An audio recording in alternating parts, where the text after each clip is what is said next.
나를 믿느냐? 내가 하나님의 아들이고 이스라엘 임금이라는 말을 하느냐? 그게 아니야. 너를 통해서 더 큰 일을 보게 될 거야. 이 말씀을 하는 거야. 그래서 오늘 제목이 더 큰 일을 보리라 이런 말씀. 그거는 뭐냐? 나다나엘이 비록 지금은 그저 예수님을 인격적으로 만나지 못하는 그죠? 그러한 상황 가운데 있지만 이 시점 예수님을 만남으로 예수님과 관계를 함으로 예수님과 관계한다 또 예수님을 하나님의 아들이다 이스라엘의 임금이다라고 고백하는 것은 이제는 당신이 내 주인이 되겠다라는 고백이에요. 우리가 예수님을 믿는 것도 내가 내 주인이 아니라 이제는 예수님이 내 주인입니다라는 고백이에요. 그리고 그게 내 삶까지 연결이 되는 거예요. 세례 요한이 회개하라 천국이 가까이 왔다 할 때 회개란 뭐냐? 내 삶의 변화. 이제는 내가 내 주인이 아니고 예수님이 내 주인이 되는 그것이 회개라는 거죠. 나다나엘도 마찬가지라는 거죠. 이제는 내가 주인이 돼서 내 삶을 살았지만 예수님과의 관계를 통해서 내가 이런 고백을 할 수 있고 예수님이 나의 주인이 되어서 내 삶을 이제 앞으로 살아갈 텐데 예수님의 제자가 되어서 그러면 더 큰 일을 너를 통해서 행할 수 있다라는 거예요. 예수님이 요한복음 14장에도 그랬잖아요. 나를 믿는 자들은 내가 한 일도 할 수 있고 내가 한 일보다 더 큰 일도 한다 이렇게 말씀하셨거든요. 그래서 우리가 오늘도 하나님의 은혜로 있을 데 없는 자 왜 구속하여 주는지 우리가 알 수 없다 이런 고백을 찬양을 드렸잖아요. 구속이 뭐냐? 구속이라는 것은요. 우리가 예수님이 나를 십자가에 나의 죄를 대신해서 십자가에 죽으셨잖아요. 대속이라고 해요. 대속. 그리고 하나님이 나를 하나님의 은혜로 구속하여 주셨다. 구속하다는 말이 우리 기독교에는 정말 중요한 말이거든요. 구속은 뭐냐? 되찾아오는 거예요.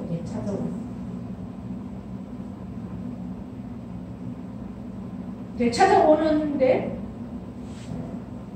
뭘로 다른 사람의 것을 내가 원래는 내 건데 다른 사람이 가지고 있는 것을 내한테로 다시 찾아오는 게 되찾아오는 거 아닙니까? 원래 우리는 모두가 이 세상에 이 지구촌 안에 75억이라는 인구가 살고 있는데 모두가 원래는 누구의 자녀였어요? 하나님의 자녀였죠. 모두가. 그죠? 그런데 그 아담의 하나님께서 먹지 말라고 먹으면 죽는다라고 한 그 선악과를 따먹음으로 우리에게 죄가 들어왔고 그 죄로 인해서 하나님과의 단절돼서 하나님과의 관계가 끊어진 거예요. 하나님의 자녀에서 끊어져 나온 거예요. 그래서 누구의 자녀가 되어 있었어요? 사탄의 자녀가 되어 있는 거예요. 그 사탄의 자녀에서 되찾아오는 게 구속이에요. 그러니까 우리 기독교의 가장 중요한 단어가 구속이라는 거죠. 그것이 하나님의 은혜예요. 하나님의 은혜로 우리는 구속을 받았다. 되찾아왔다. 그래서 우리는 지금 하나님의 자녀가 되었다. 그 통로에 누가 있다는 거예요? 예수님. 그래서 예수님과 관계가 되어 있는 예수님이 나의 주인이 된 그 사람들은 하나님을 아버지라고 부를 수 있는 특권을 누린다는 거죠. 그래서 요한복음 1장 12절에도 그 말씀을 하잖아요. 하나님 영접해라. 영접은 뭐예요? 주인으로 모셔라는 거예요. 주인으로. 너 마음속에 너가 주인이 아니고 내가 주인인 건 사탄이 움직이거든요. 나를. 그 주인을 예수님으로 바꿔라. 그러면 너는 하나님의 자녀야. 이 말씀을 하십니다. 믿는다라는 게 그냥 믿습니다. 입으로가 아니라 내 영으로 내 삶으로. 그러면 지금 이것은 아무것도 아니야. 더 큰 일도 할 수 있어. 나를 위해서. 예수를 위해서 생명을 내어놓을 수 있어 라는 것을 말씀하고 있습니다.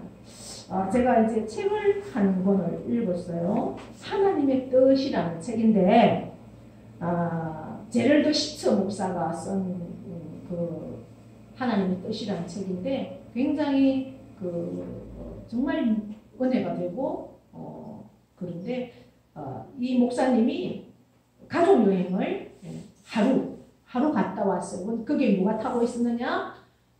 목사님의 어머니, 목사님의 아내, 그리고 4자녀가 타고 있었어요. 근데 이제 커브를 이렇게 터는데 운전을 하고 캠핑을 갔다가 집에 돌아오는 길에 음주 운전을 하는 차가 덮쳐버린 거예요. 그래가지고 그 자리에서 어머니, 아내, 막내딸이 즉사했어요. 그리고 그 목사님과 3자녀도 중상을 입었어요. 어째 이런 일이 있나. 그러면서 얼마나 정말 힘들고 억울하고 막 고통 가운데 있을 때 그 사고 후에 그럼에도 불구하고 오늘의 우리가 박예림 목사님 찬양한 그 찬양처럼 이러한 상황 속에서도 주님을 계속 바라본 거예요. 주님 앞에 기도하고 말씀으로 계속 주님 앞에 나가고 그 상황 때문에 물론 너무나 힘들죠. 그런데 그걸 할 때 하나님께서 말씀 앞에 서 있을 때 이 비극을 통해서 이 참사를 통해서 하나님께서 하시는 일은 이 비극 자체보다 하나님은 더 크시고 또 이 비극도 결국 하나님의 구속의 그 이야기의 일부다 이런 깨달음을 얻은 거예요. 그래서 그 당시는 너무 아프고 너무 슬프고 그죠? 그런데 이 일이 내가 겪은 이 이야기가 의미를 찾아주고 더 큰 이야기를 만들어줄 것이다. 이런 생각을 하면서 이제 그 앰뷸런스 속에서 이렇게 침묵하고 있을 때 하나님께서 성경 말씀을 주시더라는 거죠. 그 성경의 말씀을 듣고 자기도 모르는 힘이 확 올라오더라는 거죠. 그 말씀 앞에서 그 말씀이 능력이 되어서 그래서 이제 계속 말씀에 집중하고 그렇게 이제 차근차근 자기의 한순간순간을 정리해 나가니까 오히려 자기의 그 참혹한 현실이 하나님의 이야기로 바꿔지기 시작하더라. 그래서 오히려 이 비극을 통해서 깊은 믿음이 생기고 하나님과 더 깊어지고 하나님과의 관계가 오히려 더 감사가 커지고 그리고 천국에 대한 소망이 더 뚜렷해지더라는 거죠. 우리 어머니가 가 있는 천국, 내 아내가 가 있는 천국, 내 사랑하는 막내딸 그 어린 딸이 가 있는 천국에 대한 소망이 더 뚜렷해지더라는 거죠.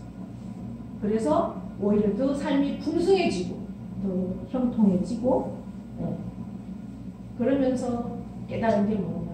결국은 내 영이 살아야 된다. 성령으로 내 영이 살아야지 이러한 놀라운 일을 하나님 안에서 깨달아지고 하나님 안에서 이러한 삶을 잘 누릴 수 있다라는 것을 고백을 하는 거예요. 그래 이 책을 통해서 많은 사람들에게 힘을 주고 정말 상황이 암담한 그러한 사람들에게 힘을 주는 책으로 많이 읽혀졌던 그러한 책입니다. 성경이 물론 이러한 사람들의 감정도 힘이 되지만 성경이 그거 이상의 것을 뛰어넘는 거죠. 우리 모든 뭐 순간순간의 기쁜 일, 또 갑자기 닥치는 고난, 슬픔, 뭐 정말 소소한 일들을 통해서 내 작은 이야기가 하나님 안에서는 큰 이야기가 될 수 있다는 거죠. 바로 그 말씀이 나다나엘에게 향했던 예수님의 말씀입니다. 너가 더 큰 일을 할 수 있다. 바로 그 말씀이 저와 여러분에게 주시는 하나님의 말씀으로 받기를 원합니다. 네. 하나님 아버지 고맙고 감사합니다. 오늘도 저희들에게 복된 자리에 앉게 하셔서 귀한 말씀 주셨습니다. 나다나엘에게 주셨던 그 말씀, 더 큰 일을 보리라 말씀하셨습니다. 하나님 아버지, 내 삶을 지나고 나서 보니까 그것이 하나님의 은혜였고, 그 작은 비극적인 소소한 순간순간에도 내가 곁길로 가지 않고 하나님 묵상하고 기도하며 말씀 앞에 서 있었기에 이전에 비천하고 참으로 보잘것없던 나를 이렇게 하나님의 일을 감당할 수 있는 그러한 삶으로 세워주신 것, 하나님을 간증하는 자로 세워주신 것, 지금 이것으로 끝이 아니라 더 큰 일, 정말 그 천국에서 우리의 지나간 삶들을 서로 고백하며 하나님을 찬양하는 그 순간을 우리가 기대하며 그렇게 나아갈 것을 생각할 때 얼마나 감사한지, 내게 일어나는 사소한 일, 큰 사건, 어떤 것도 하나님의 구속과 연결되지 않는 것은 없습니다. 어떤 상황에도